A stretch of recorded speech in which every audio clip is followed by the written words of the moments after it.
திருச்சி மாவட்ட ஆட்சியர் அலுவலகத்திற்கு மின்னஞ்சல் மூலம் வெடிகுண்டு மிரட்டல் விடுத்த மர்ம நபர்.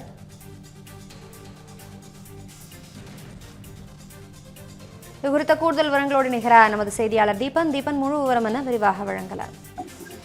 வணக்கம் அபிராமி.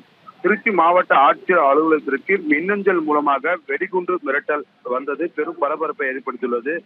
குறிப்பாக திருச்சி மாவட்ட ஆட்சியராக புதிதாக இன்றுதான் புதிய மாவட்ட ஆட்சியராக பிரதீக் தயாளன் அவர்கள் பதவியேற்றுள்ளார். இந்த நிலையில் இந்த வெடிகுண்டு மிரட்டல் என்பது பெரும் பரபரப்பை ஏற்படுத்தது. அதைத் தொடர்ந்து நாளை தினம் தமிழ்நாடு முதல்வர் விஜய் அவர்கள் திருச்சிக்கு வருகை தந்து திருச்சி கிழக்கு தொகுதி மக்களை சந்தித்து நன்றி தெரிவிக்க உள்ளார். அதே சமயம் ரோட் ஷோ நடைபெற உள்ளது. அதற்கான பாதுகாப்பு ஏற்பாடு பணிகளை திருச்சி மாநகர காவல்துறை ஆணையர் காமினி அவர்கள் மற்றும் திருச்சி மாவட்ட ஆட்சியர் அவர்களும் இணைந்து அந்த பாதுகாப்பு பணியை தீவிரப்படுத்தியுள்ளார்கள். இந்த நிலையில் திருச்சி மாவட்ட ஆட்சியர் அலுவலகத்திற்கு மின்னஞ்சல் மூலமாக வெடிகுண்டு மிரட்டல் பெரும் பரபரப்பை ஏற்படுத்தியுள்ளது. உடனடியாக தகவல் அறிந்த வெடிகுண்டு நிபுணர்கள் நேரடியாக மாவட்ட ஆட்சியர் அலுவலகத்திற்கு தொடர்ந்து சோதனை ஈடுபட்டார்கள்.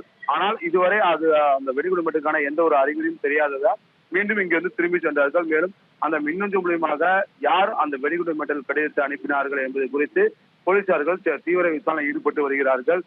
இருந்தாலும் முதல்வர் விஜய் அவர்கள் முதல்வராக வெற்றி பெற்ற பிறகு முதலமைச்சராக பதவியேற்ற பிறகு தான் போட்டியிட்டு ராஜினாமா செய்த திருச்சி கிழக்கு தொகுதி மக்களை சந்தித்து நன்றி தெரிவதற்காக திருச்சிக்கு வருகை தர உள்ளார். இந்த நிலையில் இந்த வெடிகுண்டு மிரட்டல் என்பது பெரும் பரபரப்பை திருச்சி முழுவதும் ஏற்படுத்தியுள்ளது. தகவல்களுக்கு நன்றி தீபன்.